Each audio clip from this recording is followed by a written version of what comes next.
The day Frank Turner rode into Caldwell, Kansas, in the spring of 1874, he was not looking for anything except a cold glass of water, and perhaps a reason to keep moving, which was the same thing he had been looking for every single day since Appomattox.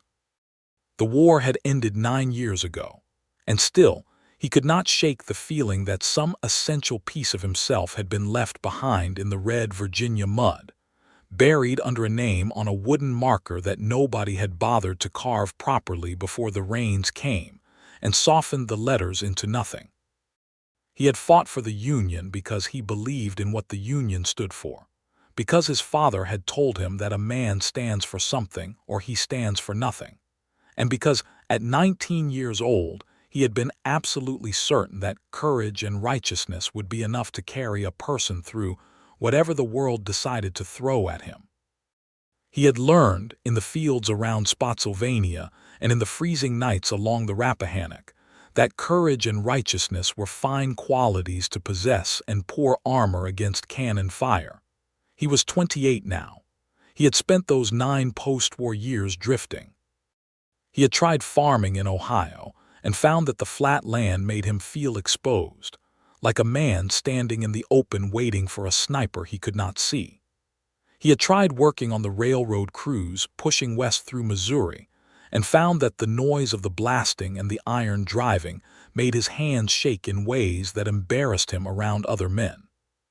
He had tried a season of cattle driving out of Texas and found that he was good at it, perhaps better than he had expected, but that the endless moving of other men's cattle across the grass was a thing that filled days without filling anything that mattered. His horse was a gray gelding named Corporal, a joke he had made to himself when he bought the animal from a remount dealer in Abilene the previous summer. Corporal was steady and sensible and did not startle easily, which were qualities Frank admired greatly and struggled to find in himself on certain nights when the dreams came back in full color. Caldwell sat at the edge of the Cherokee Strip, a cattle town that smelled of money and livestock, and the particular desperation of men who had come west to become something other than what they had been. Frank tied Corporal at the rail in front of the general store and walked inside squinting against the dim interior light. The store was run by a man named Horace Pratt, who was broad through the shoulders and narrow through the eyes in the way of a man who had learned that generosity was a luxury he could not afford in a border town. Behind Horace, on a tall stool, sat a girl of perhaps 12 going through a ledger with a pencil stub, her dark braid hanging over one shoulder and her expression suggesting she took the ledger very seriously indeed. Frank asked for water, paid 2 cents for a tin cup of it, and was about to ask about work when the front door of the store opened again, and something changed in the quality of the light and the air in a way that he could not immediately explain. The woman who walked through the door was perhaps 23 or 24, with copper-brown hair pinned up under a wide-brimmed hat that had seen considerable weather. She was not small, but she was not large either. She was the kind of woman who took up exactly the right amount of space and moved through it with a purpose that suggested she had thought about where she was going and had decided to get there.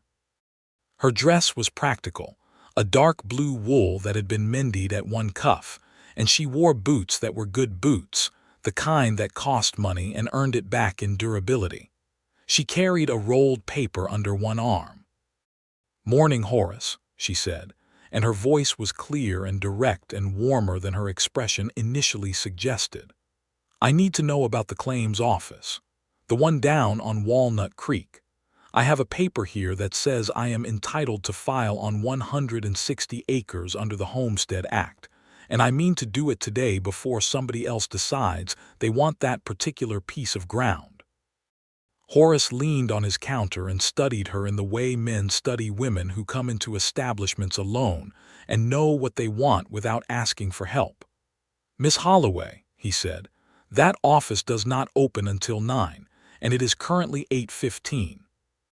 "Then I will wait," she said simply, and set herself down on the bench near the window with the rolled paper across her knees and the patience of a person who has learned that waiting is simply doing nothing for a while, which costs you nothing and gets you where you are going eventually.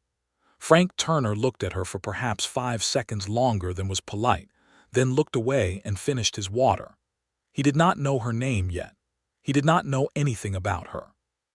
But something in his chest, which had been very quiet for a very long time, made a small sound. It was not dramatic.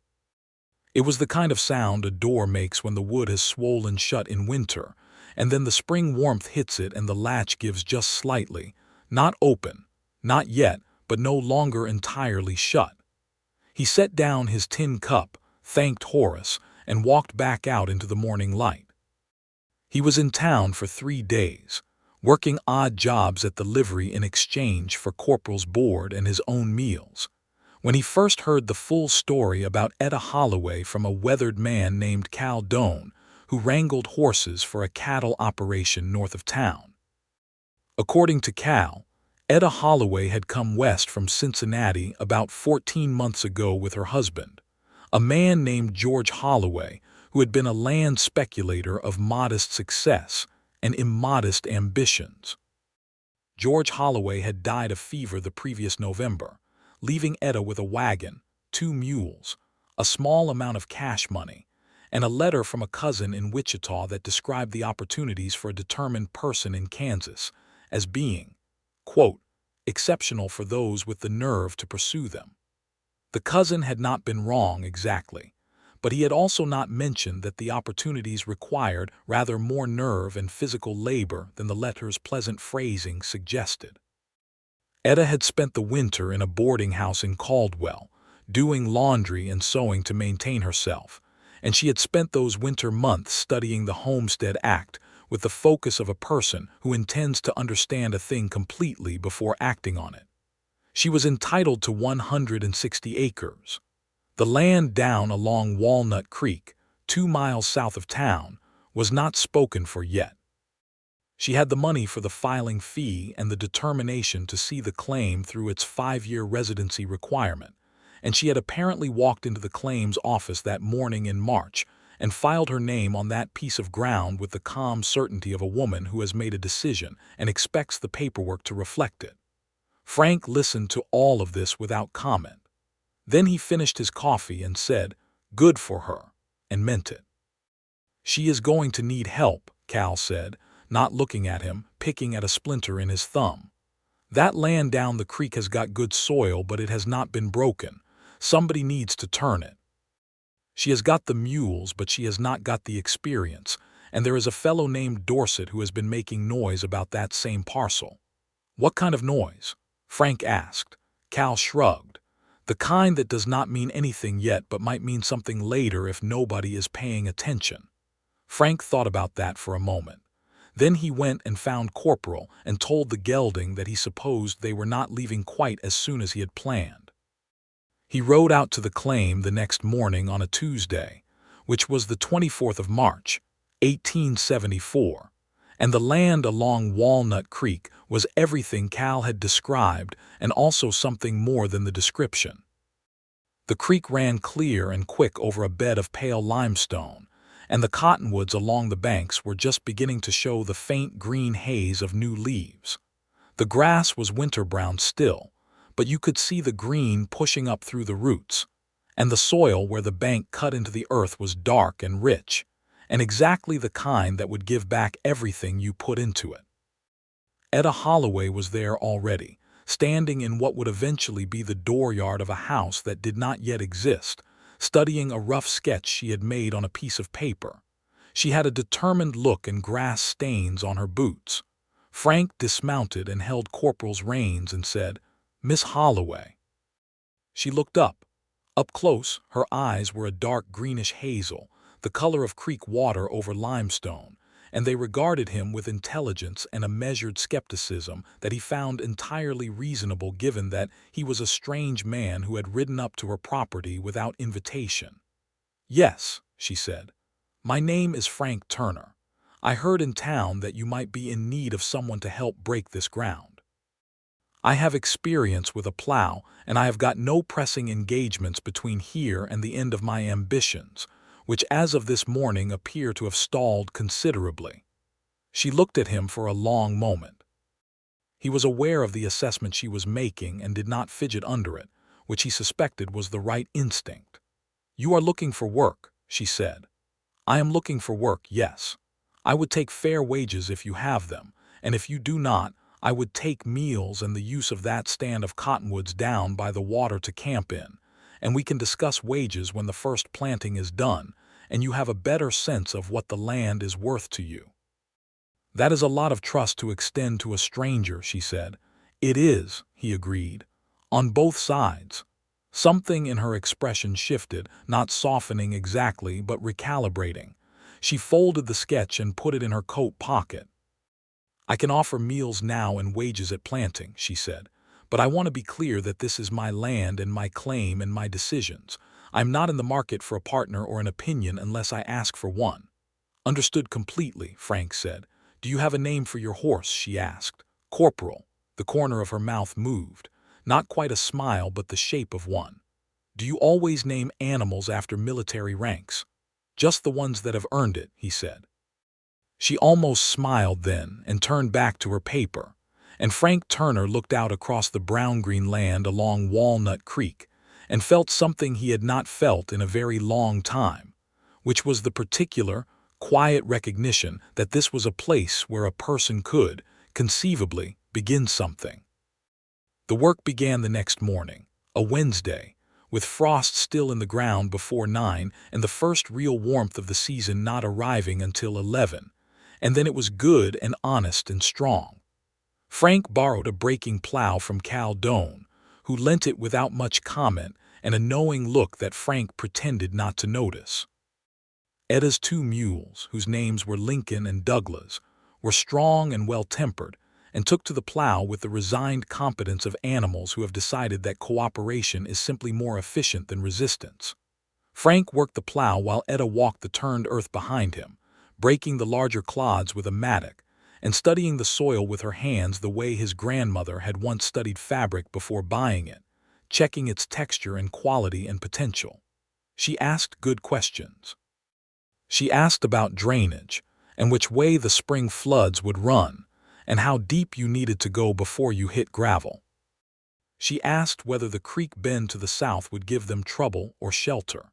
She asked about wind direction in July and August, and whether there were other claims nearby that had dealt with grasshoppers in the previous seasons. Frank answered what he knew and said clearly when he did not know, and she wrote things down in a small notebook she kept in her coat pocket. He found her company both comfortable and stimulating in a way that he had not expected, the kind of company where your mind stays active because the other person is active, and you do not want to fall behind. By the end of the first week, they had broken 4 acres of the rich bottomland soil, which was hard work and honest work, and left them both exhausted in the clean, physical way that Frank had not felt since the cattle drive, an exhaustion without anxiety behind it, without the raw-nerve tiredness of a man who has been afraid. Etta was cooking over an open fire each evening while her one-room shelter, a combination of her wagon and a canvas addition that would eventually be replaced by something more substantial, served as both kitchen and bedroom. She cooked well and practically and without fuss, beans and salt pork and cornbread, and occasionally a rabbit or two that Frank brought down with a rifle that she had seen him carry but had not yet asked about. The first evening that she invited him to eat at the fire rather than taking his meal and eating alone by the cottonwoods, she said, without looking up from the skillet, "You were in the war." It was not a question. "Yes," he said. "Union." "Yes." She was quiet for a moment, stirring. "My husband fought for the Union also. Came home in '63 with a wound to his leg that never properly healed. He walked with a limp the rest of his life." A pause. "He was a good man in most respects." Frank heard the complexity in that sentence and did not pry into it. "Most men are," he said, "in most respects." She looked up at him then, and in the firelight her eyes were more gold than green, and she seemed to be deciding something. "Where were you?" she asked. In the war. Virginia mostly, Wilderness Campaign, Spotsylvania, then down through Petersburg. Bad places, she said. Yes. She handed him a plate and their fingers were briefly adjacent on the rim of it, and neither of them acknowledged that, and Frank ate his beans and looked at the creek, and thought that the sound of water over limestone was perhaps the most peaceful sound he had heard in 9 years. The trouble with Dorset arrived in April, which Frank had half expected. Lemuel Dorset was a rancher of the sort that the Kansas plains produced with reliable frequency in those years, a man who had come to the territory with enough capital to establish himself and enough contempt for the law to resent it. He ran cattle on open range north of Caldwell, and he had been accustomed to running them as far south as Walnut Creek without interference, because there had been no one there to interfere with. Etta's claim cut across what he considered his informal southern boundary, and he did not take this consideration quietly. He came the first time on a Thursday morning with 2 of his hands, riding up to where Frank was mending a fence line along the eastern edge of the claim. He was a heavy-set man in his mid-40s with a red face and the kind of authority that sits more in volume than in substance. "You there," he said to Frank without dismounting. "Whose outfit is this?" "Miss Holloway's," Frank said, continuing to work the wire.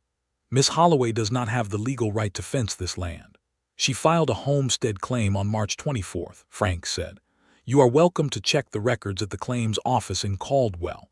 She has every legal right to fence this land, to improve it, and to exclude others from it. That is, in fact, the general idea of the Homestead Act, which I am happy to summarize further if it would help." Dorset's face went a shade redder. "I know what the Homestead Act says. I am telling you that this land has been used for cattle passage for 3 years, and that changing that situation is going to create problems." "I expect it might," Frank said pleasantly, and kept working the wire. Dorset said a few more things, none of them particularly original, and then rode away with his men.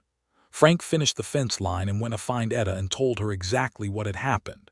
She listened with her arms crossed and her expression level, and then said, "Good. It is important that he understand from the beginning that I am not inclined to be moved." "He may try more than conversation," Frank said. "Yes," she said, "I suspect he will." She looked at the fence line. "You did good work on that." He almost thanked her. Instead he said, "Lincoln and Douglas ready for the south field?" "They are," she said. "Let us go." The spring moved forward the way springs do in Kansas, in great lurches of warmth interrupted by cold snaps that came down from the north with no warning, and left frost on the new green shoots that made Etta check each plant with an anxious hand the next morning. She planted winter wheat on the turned bottomland and kitchen vegetables on the higher ground near where the house would eventually stand. And she planted them with the meticulous attention of a person who understands that this is not gardening for pleasure but farming for survival. Frank repaired the wagon axle that had been cracked since winter, and built a more substantial lean-to against the north side of the wagon that gave Etta a covered cooking area and some protection against the April rains. He did these things because they needed doing, and because he was there, and he tried not to think too much about the fact that he had been there for 3 weeks now without any serious intention of leaving. He was sleeping by the creek in a bedroll under the cottonwoods, which was comfortable enough as long as the rain stayed modest, and he was eating Etta's cooking every evening at the fire, and he was spending his days doing useful physical work in good soil beside a clear stream. And at some point in the 3rd week, he noticed that he had stopped waking at 3 in the morning with his heart hammering and his hands reaching for a rifle that was not there. He had simply been sleeping, which was something he had not done without interruption since before Spotsylvania, and he did not know what to make of that except that it seemed connected to the land and the water and the particular quality of the silence here, which was not the empty silence of too many other places he had tried to rest in, but was instead a silence full of the creek and the wind and the cottonwoods and the occasional movement of something living nearby. It was a full silence. It was the silence of a place that was alive and did not need him to fill it. On the last Thursday in April, Etta came back from a supply run to Caldwell with flour and dried beans and a new saw, and also the information that the claims office had received a formal complaint from Lemuel Dorset claiming that her original filing had been made in error due to the land falling within a prior grazing lease. Frank was splitting wood when she told him, and he set the axe down. "Is there a prior grazing lease?" "Horace Pratt says there was an informal arrangement years ago, but that it was never officially recorded and has no standing against a proper homestead filing." Her jaw was set. "I am going to the county seat in Sumner to speak to the land commissioner directly. I would like you to come if you are willing, not because I cannot manage it alone, but because having a witness seems prudent." "I am willing," he said. They made the trip the following Monday, a 2-hour ride each way, Etta on one of the mules and Frank on Corporal. The land commissioner was a dry, careful man named Aldous Webb who listened to Etta's account with the attention of someone who has heard many competing stories and has developed a reliable mechanism for finding the true one.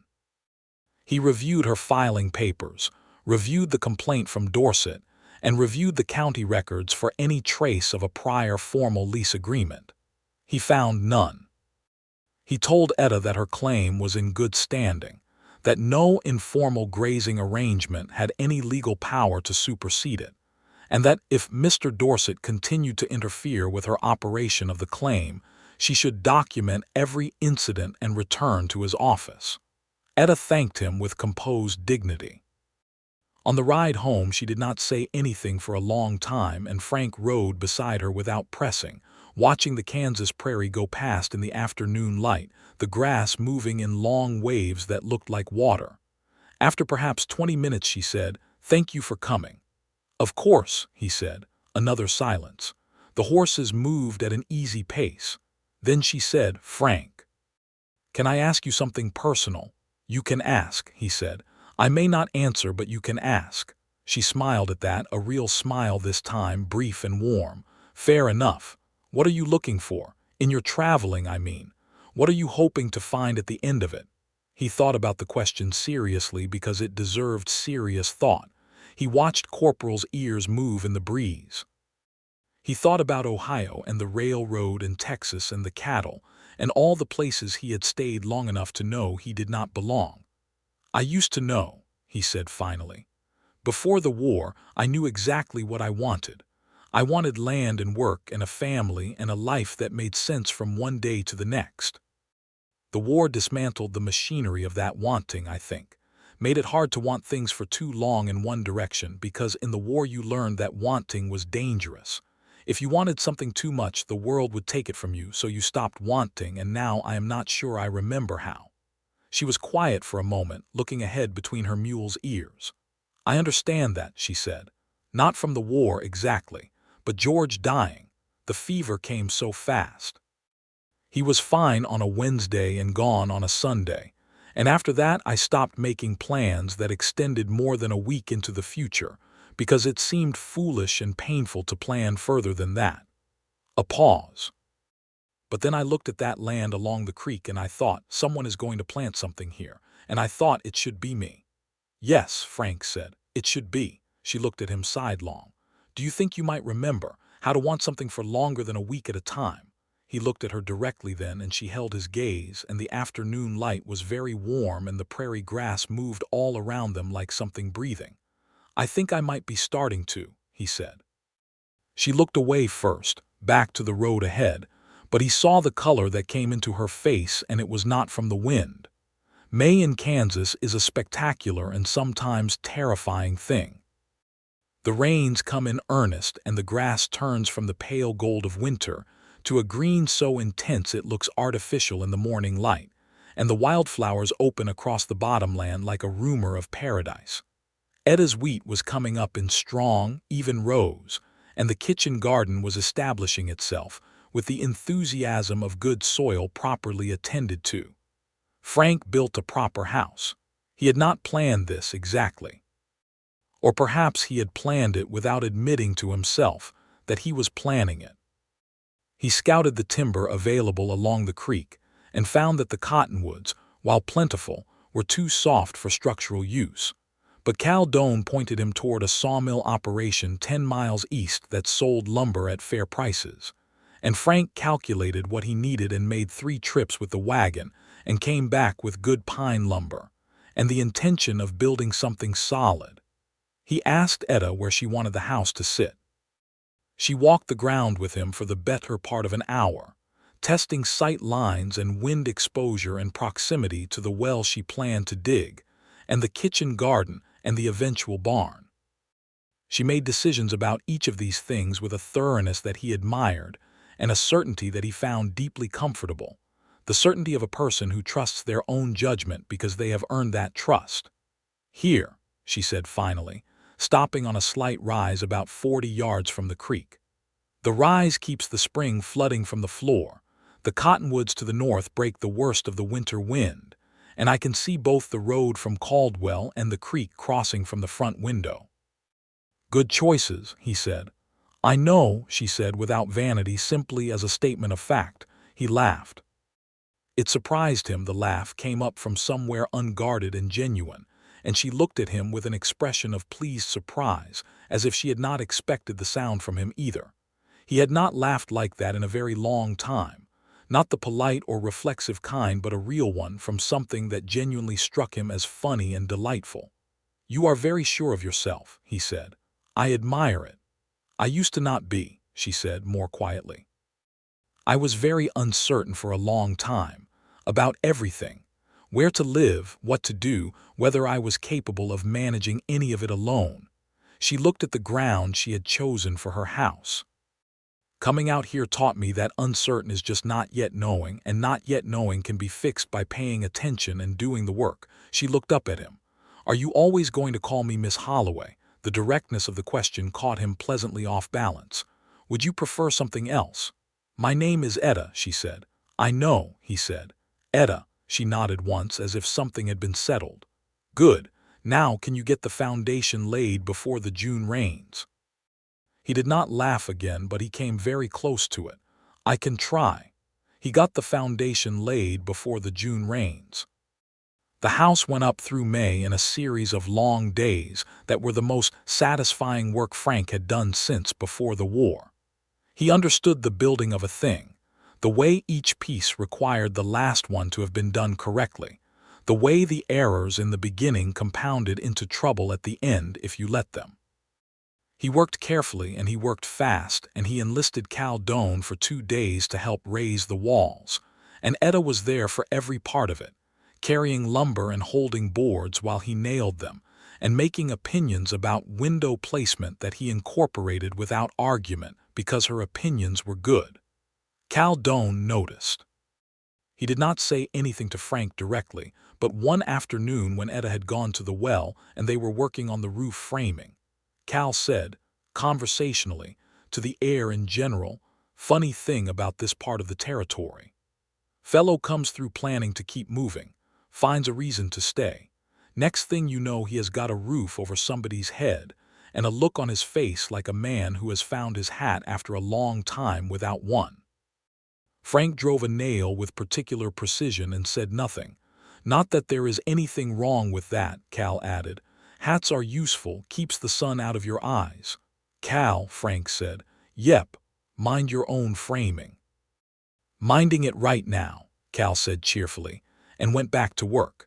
The house was 1 room with a loft, which was 2 rooms in practical terms, and it had 2 good windows and a door that hung true and a fireplace that drew correctly and plank floors that were level. It was not a grand house, but it was a sound one, and when it was finished in early June and Etta moved her things inside for the first time, she stood in the middle of the single room and turned slowly and looked at the walls and the windows and the fireplace and the light coming through the glass, which she had paid for specifically because she believed that glass in the windows was not a luxury, but a necessity for a person's sense of being properly sheltered, and she did not say anything for a long moment. Then she said quietly, "It is mine." Frank was standing in the doorway. He said nothing because nothing needed saying. She turned and looked at him, and her eyes were bright in a way that was not quite tears but was adjacent to them. "Thank you, Frank," she said.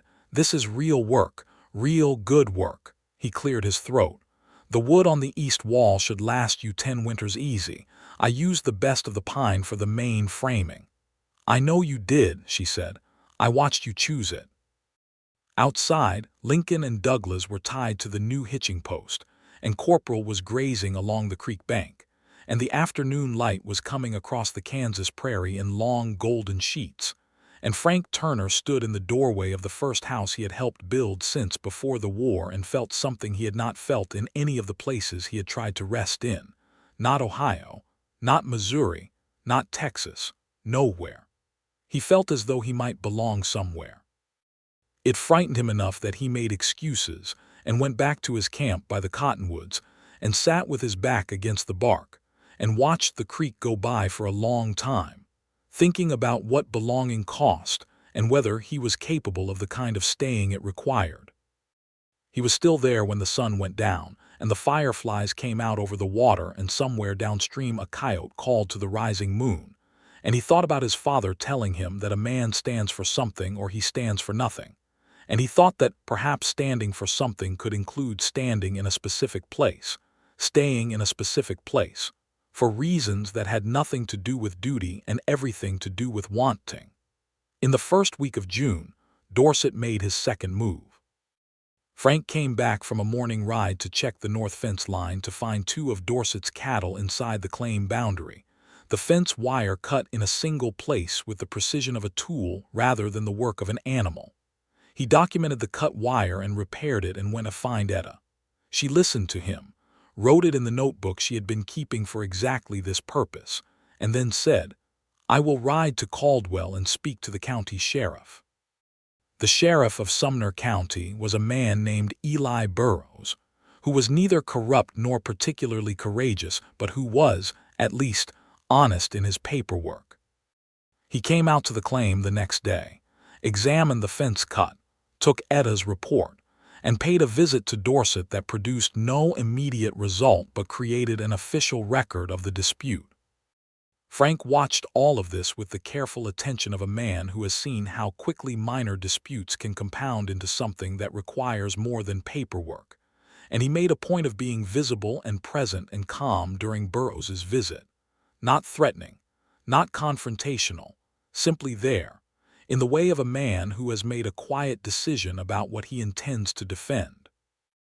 Dorset did not cut the fence again after the sheriff's visit, though his cattle appeared at the boundary 3 more times over the next month, always stopped by the wire, never breaking through but always present in the way of a constant reminder that the dispute had not resolved but merely gone quiet.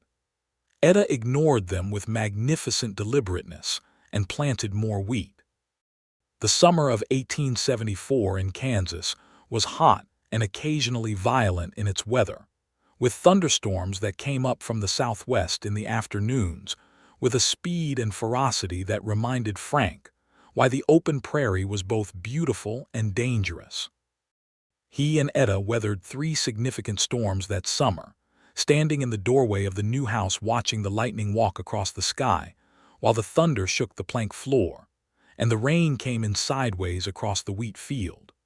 During the second storm, which was the worst of them, the thunder was close enough and loud enough to hit Frank in a part of himself that he preferred not to acknowledge, the part that had been conditioned over 3 years of war to understand loud percussive sounds as threats. He controlled it, he was good at controlling it by now, but his hands were tight on the doorframe and his jaw was set, and he was very focused on the rain because the rain was the real thing and not the other thing. He was aware of Etta standing beside him in the doorway, perhaps 3 inches of warm space between them in the evening chill, watching the storm. He did not look at her. Then her hand found his on the doorframe. Not taking it exactly, not holding it, just her fingers against his knuckles, steady and warm. He exhaled. The thunder rolled away to the east and took the worst of it with it, and the rain settled into an ordinary, uncomplicated downpour, and they stood there for another few minutes while the storm passed. She moved her hand. He did not say anything. Neither did she.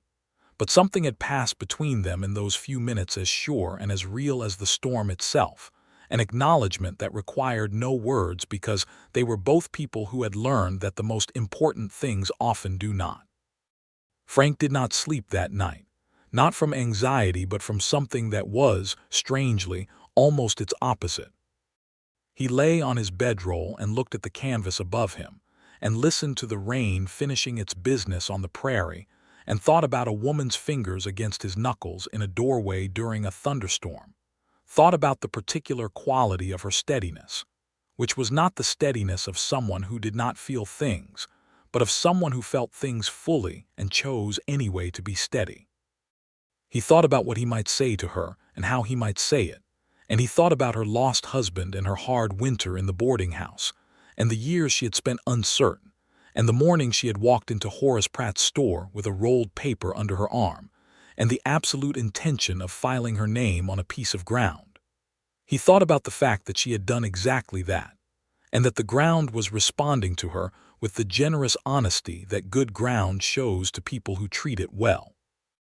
He thought about whether he was a man who was capable of the kind of being present that a person deserved in a partner, whether he had enough of himself left intact after everything that had happened to be worth something to somebody else, and he thought about what Etta had said about being uncertain being just not yet knowing, and he thought that perhaps the same was true of this. He was not sure yet, but he was not yet knowing, and that was different from a refusal to know. He slept eventually, and he did not dream of Virginia, which was becoming more common than its absence. In July the wheat was tall, and the kitchen garden was producing more than Etta could reasonably eat alone, which meant that Frank was eating well at both his own camp and the communal supper at the fire each evening, and which also meant that Etta began taking regular trips to the Caldwell market to sell the excess. These trips were her own, managed efficiently and without needing Frank's assistance, and he respected this independence the way he respected all her independence, as a fact of her character rather than a thing to be worked around. While she was in town one particular Thursday, a man came to the claim. He was not one of Dorset's hands. He was a thin man of perhaps 35 in a decent suit that had been slept in too many nights, with a document case under his arm, and the particular expression of someone carrying authority. He has been told to deliver even if the recipient does not want it. He asked for Miss Etta Holloway, and Frank told him she was in town. He said he was a land agent representing a private investment concern, and he was here to make Miss Holloway an offer to purchase her claim. Frank asked what the offer was. The man named a figure that was below the land's fair value, which Frank knew because he had been paying attention to land prices for 3 months. Frank told him to come back when Miss Holloway was present, because it was her land and her decision to make. The man said he was prepared to leave the written offer. Frank said that was fine, take a seat on the porch step and wait if he preferred, or leave the document with him, and he would ensure Miss Holloway received it. The man left the document and rode away, and Frank read it with the careful attention he brought to everything, and felt a slow, cold recognition settle in his chest. The investment concern named in the document was Dorset Land and Cattle, a subsidiary of which Frank was aware because Caldwell had mentioned it in passing several weeks ago. Lemuel Dorset was trying to buy the claim he could not legally take. When Etta came home that afternoon, Frank met her at the road with the document and his reading of it, and he watched her face go through a series of controlled expressions that ended at a calm, clear fury. "He thinks I can be bought," she said. "He does not know you," Frank said. She read the offer letter once carefully, and then folded it and put it in her coat pocket. "I am going to write a reply," she said, "which will be polite and professional and will make absolutely clear that this claim is not for sale at any price, and that any further attempts to acquire it through any means, legal or otherwise, will be documented and reported to both the county sheriff and the land commissioner in Sumner." She paused. "Will you witness my signature on the reply?" "Gladly," he said. She wrote the letter that evening at the new table in the house, with the lamp burning and the windows open to the July air, and he sat across from her reading an almanac he had found in the Caldwell store, and the room was quiet and comfortable and full of the sounds of the evening prairie. And at some point, he looked up from the almanac and watched her write for a moment and thought that this specific thing, this room and this light and this woman's focused presence across a table from him, was something he wanted, not something like this. This specifically. He looked back down at the almanac. She finished the letter and he signed his name below hers as witness, and she sanded it dry and folded it for the Morning Post, and then she put her elbows on the table and looked at him with a directness that he had come to recognize as her particular way of approaching something she had been thinking about. "How long do you intend to stay?" she asked. He set down the almanac. "I am not sure." "Are you planning to leave soon?" "No." "Are you planning to leave eventually?" He thought about this with the honesty the question deserved. "I was always planning to leave eventually," he said. "That was my general plan, which was also my general problem. I was always planning to leave eventually, and so I never arrived anywhere fully enough to make staying feel like a real option." "And now," she said. He looked at her. "And now I am less certain about the eventually." She held his gaze for a moment. The lamp between them made the shadows move slowly on the walls. "Good," she said, with a simplicity that covered a great deal more than the word contained, and picked up the almanac he had been reading and began to look at the projected weather patterns for August. Frank Turner sat at Etta Holloway's table in the house he had helped build on the land she had claimed beside Walnut Creek, and felt, with a completeness that almost undid him, that he was home. He did not say that. Not yet. He was a careful man with words, had been even before the war made him careful with everything else. But he felt it, with the same certainty that he felt the wind change before a storm or the ground shift before a flood, the bone-deep recognition of a thing that is true. August was hot and full of work, and also, without either of them quite deliberately arranging it, full of time spent together that was not strictly about the farming. They read in the evenings. Frank had found 3 books at a shop in Caldwell, and Etta had 2 of her own, and they read in companionable proximity, sometimes exchanging passages that caught one or the other's attention, sometimes just occupying the same quiet air. He started teaching her to shoot with more accuracy. She could handle a rifle already. She had told him plainly that she had managed alone for 14 months, and that included managing the rifle, but her aim was inconsistent and she knew it.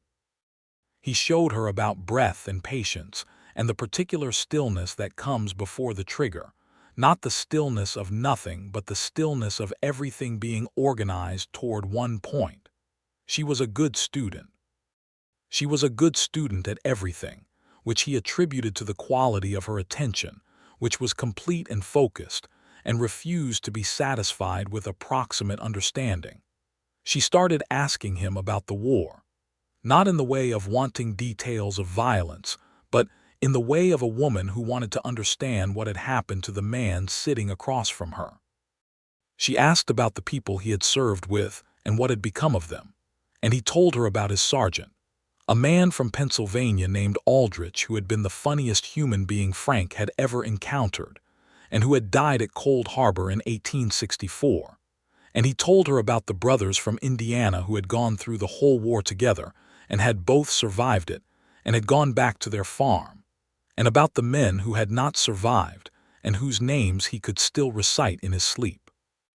He told her, one evening at the end of August with the prairie dark around them and the fire low, about the specific night after Spotsylvania when he had understood for the first time with complete certainty that he might not survive the war, and what it had felt like to carry that certainty forward through the following months, and what it had cost him to survive it when others had not.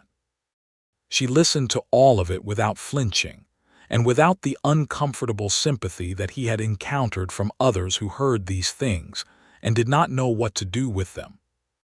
She listened the way she did everything, with her full attention and her own steady presence, and when he stopped talking she said, quietly, "It makes sense that you would need a long time and a particular place to come back to yourself. It makes sense that ordinary places were not enough." He looked at her. The fire between them was very low, and the night was very large and full of stars, which in Kansas in August are as close as anywhere in the world except perhaps the ocean. "You are not an ordinary place," he said. And then, because he was a man who had decided that being careful with words did not mean being silent about the ones that mattered, he said, "Etta, I think I should tell you something." "All right," she said very quietly. "I came to this claim 3 months ago because I heard you needed help breaking ground, and I had no better place to be and thought I might as well be useful. And then I stayed because the work was good and the land was good, and because I told myself that was sufficient reason." He paused. "Those things are true, but they are not all of it. All of it is that I have not felt at ease anywhere since before the war, and I have been looking for whatever it is that would make that ease come back, and I have found it here. I have found it in this land and in this work, and in your company more than anything else." He looked at the fire. "I do not know what you want from your life, and I am not assuming anything. I am just telling you what is true because I think you deserve to know it, and because I am not willing to keep sitting across from you every evening and saying nothing about it." The fire made a small sound, and the creek went on doing what it did, and somewhere south a night bird called once and fell silent. Etta set down her cup. She was quiet for a moment, and he respected the silence, did not fill it, waited. "George was a good man," she said. "I was fond of him and I grieve him. But I married him at 18 because it seemed like what one did, and we were companionable in the way of two people who have decided to share a life without particularly igniting each other." She paused, and he heard in the pause the weight of honesty that costs something.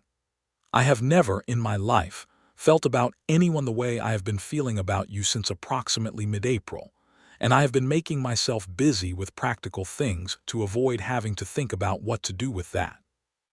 Frank looked up from the fire. She was looking at him directly in the way she did everything, with complete attention and without evasion. "What are you going to do with it?" he asked. "I thought," she said, "that I might begin by telling you since you had the nerve to go first." The corner of her mouth moved. "And then I thought we might discuss what comes next in an orderly and considered fashion." "That sounds like you," he said. "I take that as a compliment," she said. "It was meant as one," he said. He stood up from his side of the fire and walked around it to where she was sitting, and she looked up at him in the firelight, and he reached down and offered his hand, and she took it and stood, and they were very close in the warm August dark. And he said, "Etta," and she said, "Frank." And then he kissed her, carefully and with the full attention that the moment required. She kissed him back with the same quality she brought to everything she did, completely and without reservation. And the night was enormous around them, and the creek ran on, and the stars were very close, and Frank Turner held the woman he loved in the dark, beside the fire on the land she had claimed and felt, with a finality and a rightness that was unlike anything he had felt before, that he had arrived. The late summer and fall of 1874 moved forward with the particular richness of a life that has found its correct shape and is filling it. They did not rush. They were both people who had learned the cost of things done too quickly, who had both arrived at their current lives through losses that required them to be deliberate about what came next. They were deliberate. They were also very much in love, which made the deliberateness occasionally difficult but not impossible. Frank moved his camp from the cottonwoods to the barn, which he built in September with help from Cal Doan and two of Cal's hands, a proper structure of good pine lumber with stalls for Lincoln and Douglas, and Corporal, and space for feed and tack and tools. This move was practical and also symbolic in the way that most practical things between people in love are symbolic, and Etta said nothing about it directly, but she brought him coffee one morning while he was laying the barn floor and sat on a sawhorse and watched him work and said, "The house is beginning to feel like it belongs in a place now, like it has context. A barn will do that," he said. "It is not just the barn," she said. He looked at her over his shoulder.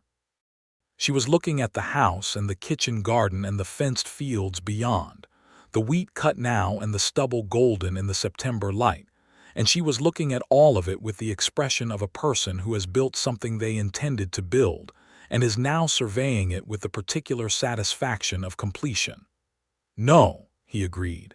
"It is not just the barn."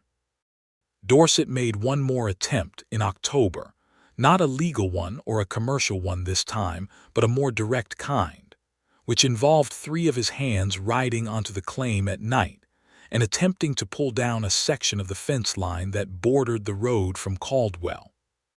Frank heard the horses from the barn and went out with a rifle and a lamp and a voice that carried all the calm authority of a man who has been in considerably worse situations and is not particularly alarmed by this one. The 3 men stopped.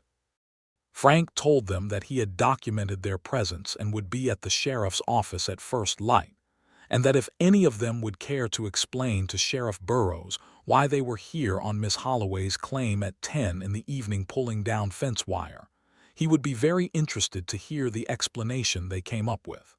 The 3 men left. The next morning Frank and Etta both rode to Caldwell and reported the incident to Burrows, and Burrows, who was building a substantial file on Dorset by this point, rode out to the Dorset operation personally. Whatever Burrows said to Dorset, it was enough. The fence was left alone after that. The cattle stayed on the correct side of the wire.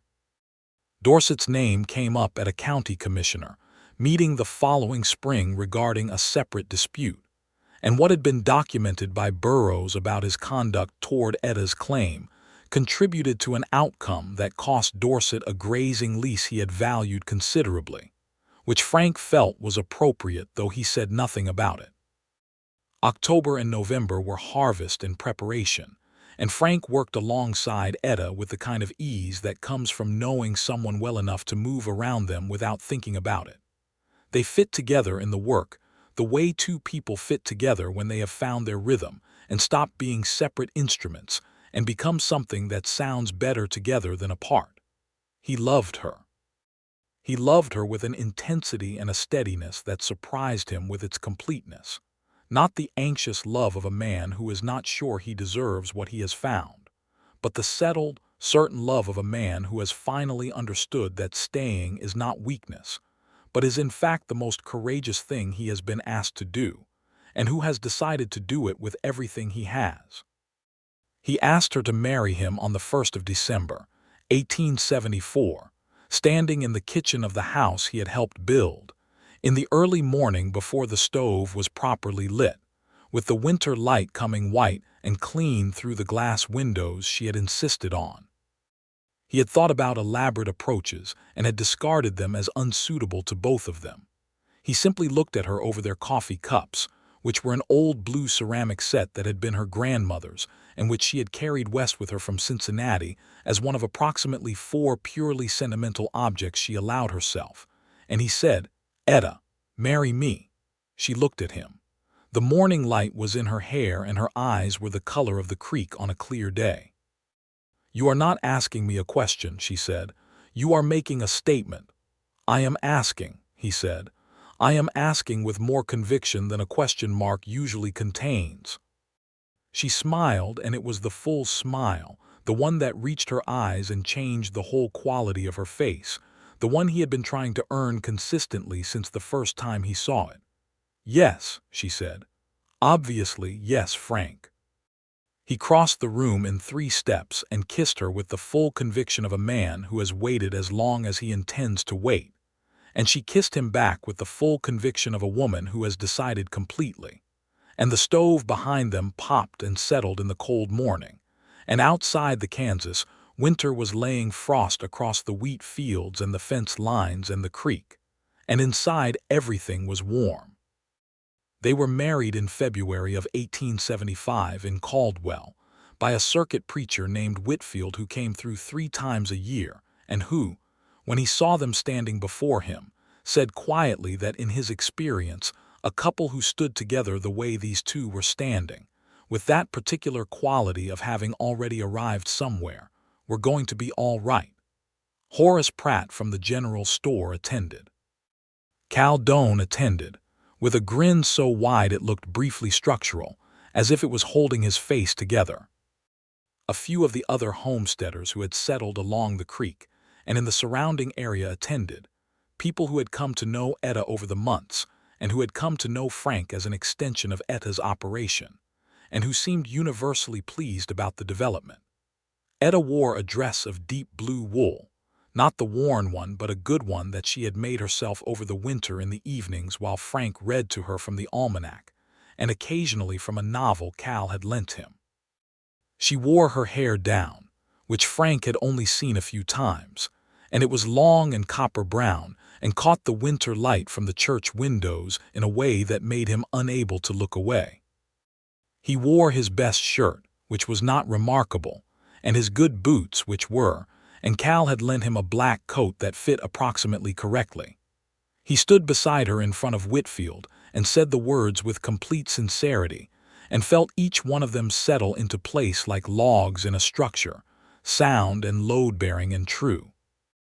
After the ceremony, at the small gathering at the Pratt store which Horace had decorated with some effort and considerable goodwill, Cal raised a glass and said that Frank Turner was the only man he knew who had ridden into a town looking for nothing in particular, and had managed to find the best thing in the territory, and that he hoped they would both prosper in every sense of that word for many years, and that he further hoped they would name their first child Cal if it was a boy, and something better than Cal if it was a girl. Frank looked at Etta beside him, and she looked back at him, and they both laughed, and the sound filled the general store and went out through the open door into the February cold, and was immediately consumed by the prairie, which accepted all sounds with equal equanimity. They rode home that evening in the cold, the two of them on Corporal and the mule, and the stars were out over the prairie in their winter arrangement, which is different from the summer arrangement and no less spectacular, and the creek was running quiet under a fringe of ice at its edges, and the house lights were visible from a quarter-mile away because Etta had left the lamp burning. "Our house," Frank said, when they got close enough to see it clearly in the dark, with the light in the windows and the snow on the roof and the barn solid and dark beyond it. "Our house," Etta agreed, and he heard in the way she said it everything that the words meant to her, which was everything they meant to him, which was home. The spring of 1875 brought the second season on the claim, and it was a better spring than the first, which is generally how it goes when you have learned something from the year before. Frank's knowledge of the land had deepened over the winter, and he and Etta planned the planting with more sophistication, adding a field of corn to the south of the wheat, increasing the kitchen garden, and beginning the fencing of a proper pasture that would allow them to keep a milk cow, which Etta had wanted since the previous summer and which Frank had been promising since October. The cow arrived in April, a solid red animal named Ruth by Etta, who had specific opinions about bovine names, and Ruth turned out to be everything a milk cow should be, which was placid and productive and without drama, which Frank appreciated greatly, and which made the cream for their coffee something remarkable. Caldwell brought his young cousin to the farm for a helping hand in May when the corn planting was at its most intense. A boy of 16 named Jesse, who was quiet and serious and good with animals, and who looked at the farm with the kind of longing that Frank recognized as a person, finding something they want before they have the words for wanting it. He had a long conversation with Jesse about the Homestead Act and about what it took to build a claim from nothing, and Jesse listened with the focus of someone storing information for later use. Etta noticed this. She brought Jesse extra portions at supper and asked him questions about his plans, and Frank watched her do this with a love that was so steady and constant it barely registered as a distinct feeling anymore. It was simply the medium in which he existed, as natural as air. In the fall of 1875, Frank went to Caldwell and posted a letter to his mother in Ohio, who had been receiving only irregular and mostly uninformative letters from him since the end of the war. The letter was long, longer than any he had written in 9 years, and it told her about the claim and the land and the wheat and the house and the barn and the cow named Ruth and the mule named Douglas, who had finally accepted that the saddle was not going to hurt him, and the cottonwoods along the creek that turned gold in October, and the particular quality of the Kansas sky in winter, which was like nothing in Ohio and unlike anything he had ever seen before, and it told her about Etta. It took him 3 pages to tell her about Etta. He described her as best he could, which he knew was inadequate, because the quality of Etta Holloway, now Etta Turner, was not a thing that language could fully contain, but he did his best. He said that she was brave in the way that mattered, which was the daily, unheroic, repetitive bravery of a person who gets up every morning and does the work that needs doing without waiting for conditions to be ideal. He said that she was the most interesting person he had ever sat in a room with, and that he loved her with a constancy that had surprised him entirely, because he had not thought he was still capable of it. His mother wrote back in December, a letter that took 4 pages, and said, among other things, that she had prayed for him every day since he had left for the war, and that she had not stopped praying, and that she was glad the prayers had finally landed somewhere solid. She asked about Etta's kitchen garden, and whether they had planted fruit trees, and whether there was room to visit in the summer. And Frank read this to Etta at the kitchen table on a December evening with the fire going and the wind coming off the prairie and shaking the windows slightly. And Etta listened to the letter and then said, "She sounds wonderful. Tell her yes to the summer visit and yes to the fruit trees. We have been discussing apple trees for the east side of the house, and ask her if she prefers the prairie in August or in late June, because June is spectacular, but August is what convinces people to stay." Frank wrote the reply immediately. His mother came in July of 1876, arriving on the stage from Wichita with 2 trunks and the deliberate energy of a woman in her late 50s, who has decided that a long journey is no reason to arrive looking anything less than purposeful. She was small and dark-haired, going gray and sharp-eyed in the way of people who see quickly and accurately, and she stepped down from the stage and looked at her son standing there in the summer light and said, "You look different." "Different how?" he said. "Like yourself," she said, which was the most precise thing anyone had said to him in years. She met Etta, and within approximately 20 minutes they were deep in a conversation about soil preparation and seed saving that excluded Frank entirely, and which he found entirely delightful. He carried the trunks to the house and put the kettle on and left them to it. His mother stayed 3 weeks. She slept in the loft and she helped in the kitchen garden, and she told Etta stories about Frank's childhood that Etta listened to with great attention and occasional laughter. And she sat with Frank one evening on the porch steps while Etta was inside at the table working on the farm accounts, and she said quietly, "You are home." "Yes," he said. "I worried," she said, "all those years, that you had lost yourself somewhere in the war, that you were too far inside whatever happened there to find your way back." "I was," he said. "For a long time I was." She looked at the land, the fields in the summer evening, the creek visible through the cottonwoods. "She found you," his mother said. "I found her," he said. "We found each other. She was filing a land claim and I happened to be in town with nowhere better to be." "There are no accidents," his mother said, in the tone of someone who has had decades to develop her theology and intends to maintain it. Frank did not argue with this. He watched the light go off the wheat field and thought that, whether or not it was an accident, it was the most important thing that had ever happened to him, and he was grateful for it with a depth that was not adequately served by the word grateful, which was the largest word he had for it. His mother left in August, hugging Etta for a long time at the stage stop, and saying that she expected correspondence and a visit the following summer if the harvest allowed it, and that the apple trees were a good idea, and she would send cuttings from the old tree in the Ohio yard that had produced excellent fruit since before the war. Etta was quieter than usual on the ride home from the stage stop, and Frank let her be quiet, respecting the quality of her silence, which was thoughtful rather than unhappy. When they got back to the farm, she went inside and he put Corporal and the mule away, and when he came in she was at the stove and her back was to him, and she said, without turning, "Your mother loves you enormously." "She does," he said. "It made me sad a little," she said. "My own mother died when I was 13. I had forgotten what it looked like, that kind of love. The long-standing, nobody else sees this kind." He came up behind her and put his arms around her, his chin at her temple, and she leaned back into him with the particular ease of someone who has learned that being held is not weakness. "She loved you too," he said, "approximately 20 minutes after meeting you."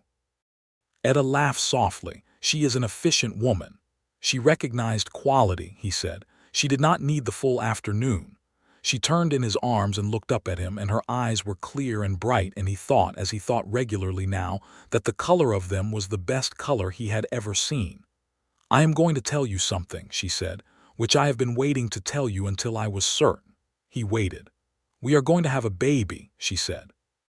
The Kansas evening was full of summer sounds, the creek and the insects, and somewhere the complaint of a nighthawk going over.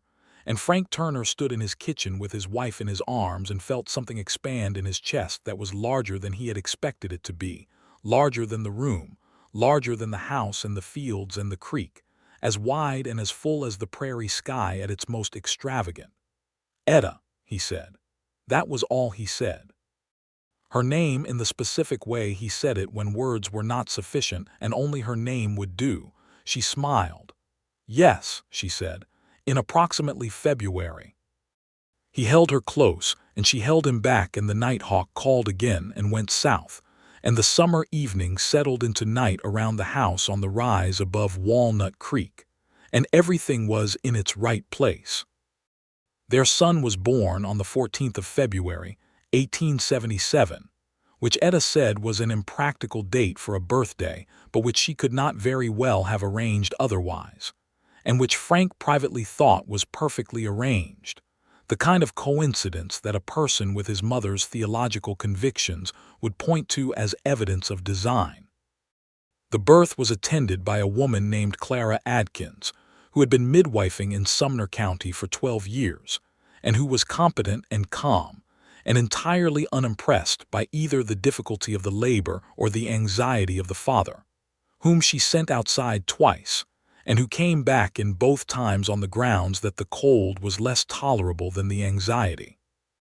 The boy was healthy and loud, and had his mother's eyes, which were the greenish hazel of creek water over limestone, and Frank held him in the early morning light, and felt something he had not had words for before and still did not have adequate words for, the specific, devastating love of a person for a thing that is entirely new to the world and entirely under their protection. They named him James, for Frank's father, and Henry for Etta's grandfather, who had been a man she admired greatly. James Henry Turner was, from his first day, a person with opinions, which his father felt was entirely appropriate given his parentage. Caldwell came to see the baby and said that he was a fine specimen, and that he would teach him to ride as soon as Etta would permit it, which Etta said would be when the boy could sit up reliably and not before. Cal said that was reasonable and held James with the careful terror of a man not accustomed to small things, and looked enormously pleased about the whole business. The farm prospered. The claim was proved up, and the deed transferred into their names in the spring of 1879, 5 years after Etta had walked into the claims office and laid her name on the land. The wheat and corn were producing well, and Frank had begun breeding horses in a modest way, having a good eye for animals and a knowledge of bloodlines that had come from his cattle drive years and his observation of the cavalry horses in the war. The horse breeding began with 2 mares and grew steadily. The apple trees, transplanted from his mother's cuttings the previous fall, were beginning to establish themselves along the east side of the house. Etta's letter had appeared twice in the Wichita newspaper, which had been soliciting accounts from homesteading women about their experiences, and the response to these letters had brought 2 young women from Illinois to the area the following season, each of whom had looked at the land along Walnut Creek and decided, with Etta's encouragement and practical guidance, to file their own claims. This pleased Etta enormously. She said that the more women who understood their legal right to own land in their own names, the better the territory would be, and Frank agreed completely. In the fall of 1879, Etta discovered she was expecting again, and their daughter, Eleanor, arrived in the spring of 1880, on a March morning with the first meadowlarks calling from the south pasture. She was smaller than James had been at birth and quieter, and arrived into the world with an expression of composed curiosity that Caldwell, who had been on the porch when the news came out, said was identical to her mother's expression when she was studying something she intended to understand. James was 3, and took the arrival of a sister with the philosophical acceptance of a child, who has not yet decided whether this development is favorable or not. He inspected Eleanor with scientific interest and declared her acceptable, which Etta said was high praise from a 3-year-old, and Frank said he hoped Eleanor would not be too flattered. Frank Turner was 34 in 1880, and his life had the quality of a thing that has found its correct dimensions. He was a man who had broken and rebuilt himself in the way that some things are broken and rebuilt, not perfectly symmetrical to what they were before, but in ways that account for the breaking, stronger in the repaired places, different in shape but sound in structure. He still sometimes dreamed of Virginia. He suspected he always would. But he woke from those dreams in the dark of the house on the rise above Walnut Creek, with Etta warm beside him, and the sound of James upstairs shifting in his sleep, and the creek audible through the window in summer. And the dreams dissolved in the reality around him, the way darkness dissolves when you bring a lamp to it. They dissolved completely and quickly, and he lay in the dark and listened to Etta's breathing and the creek and the prairie, and felt the particular gratitude of a man who understands exactly what he has been given and has every intention of deserving it. The year 1880 brought the railroad closer to Caldwell, which changed the cattle trade routes and brought new people to the territory and expanded the town considerably. This was not entirely without its complications. More people meant more competing interests, and the quieter arrangements of the early years became less reliable. Frank paid attention to the changes with the careful observational habit of a man who had learned that early attention prevents later crisis, and he made some adjustments to the horse breeding operation to take advantage of the new demand from the incoming settlers. He also, in the fall of 1880, hired a young man named Tobias Reeve to work the farm with them. Tobias was 21, a black man from Georgia who had come west with the wave of exodusters fleeing the violence and oppression of the Reconstruction's collapse, and who had arrived in Kansas with a particular quality of determined hope that Frank recognized and respected. Tobias was a skilled farmer and a hard worker, and he was careful and observant, and he and Frank got along with the easy practicality of two men who respect each other's competence and have no patience for performance. Etta had met Tobias first, at the Caldwell market, and had offered him the position without consulting Frank, which was her right in the way that any decision about the farm was both of their rights depending on who encountered the situation first. She told Frank about it over supper, and he said that was good. They needed the help with the expansion, and that was the end of that. Tobias built himself a small cabin on the eastern edge of the property in the spring of 1881, with Frank's help, which occasioned some comment from a few of the people in Caldwell whose opinions about who deserved to live and work or had not been updated by the events of the previous 2 decades. Frank responded to this comment on one occasion, at the Caldwell store, with the calm, flat-voiced authority of a Union veteran who has personal reasons for taking certain questions of human equality seriously, and the comment did not recur in his presence.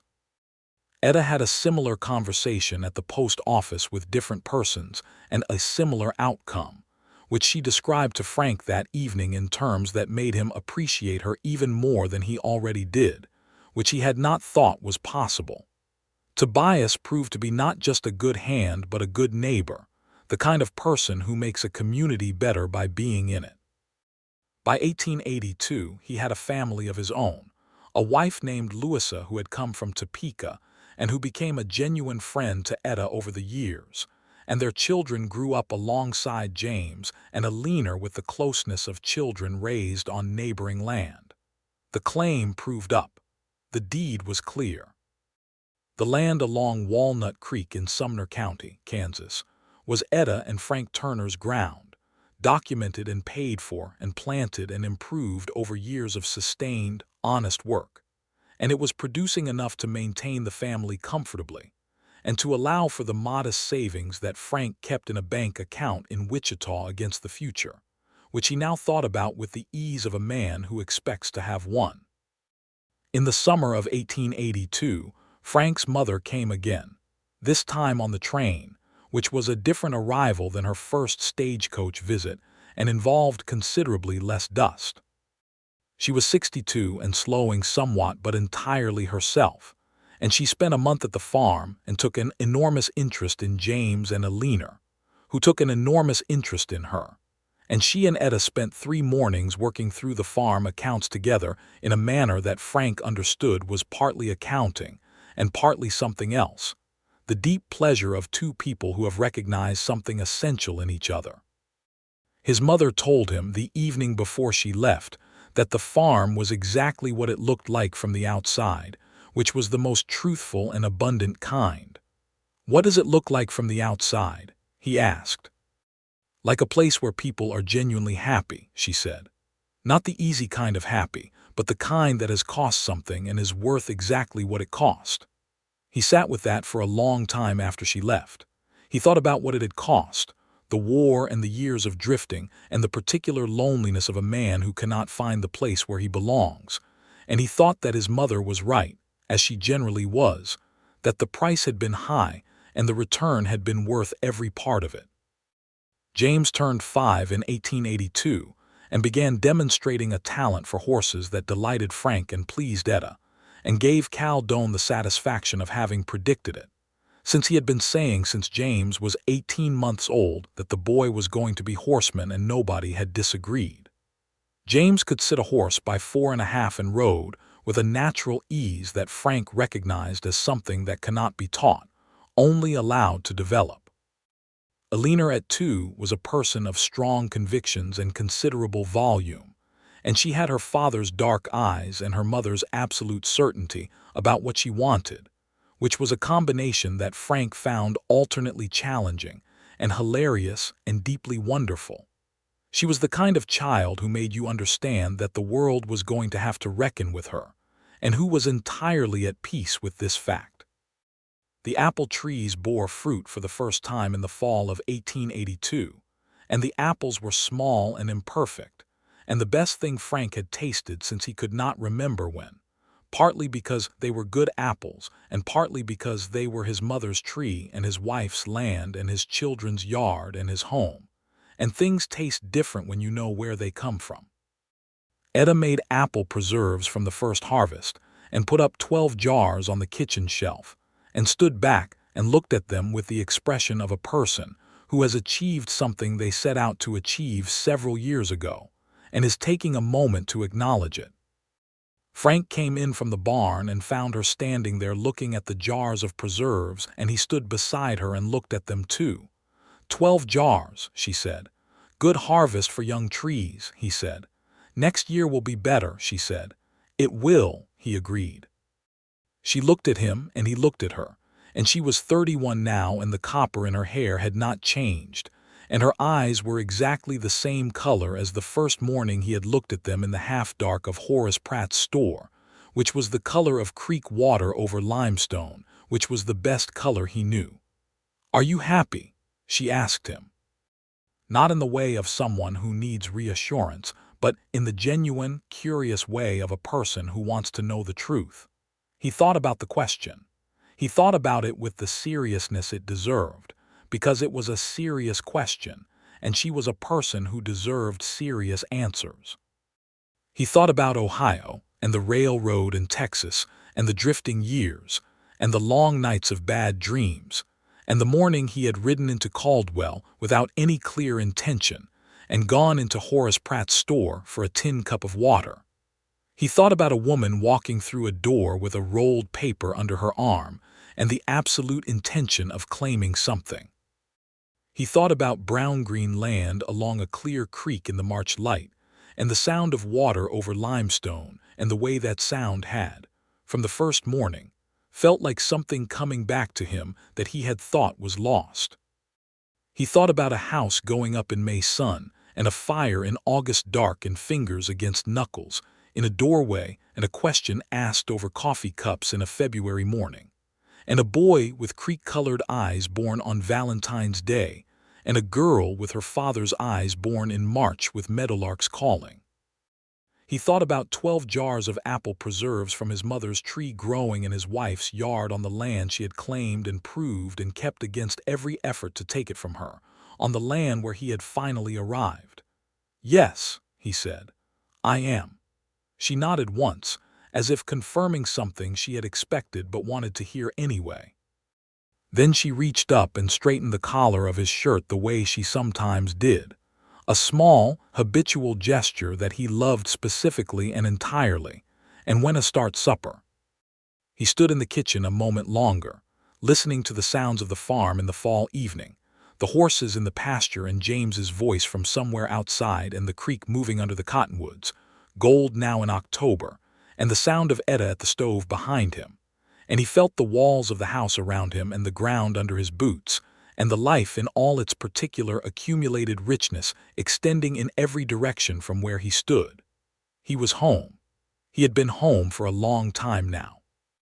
The feeling did not diminish with familiarity. If anything, it had grown, the way the apple trees had grown, slowly and with patience, and with roots that went deeper every year. He turned and went to help with supper, and James came in from outside trailing grass seeds and the specific cheerfulness of a boy who has been doing exactly what he wanted for an hour. And Alina woke from her nap and made her opinions about this known from the loft, and the kitchen filled with the noise and warmth and irreplaceable living texture of a family that has made a home together. And outside the Kansas, fall settled over the fields and the creek and the land that was theirs, going gold in every direction as far as the eye could see.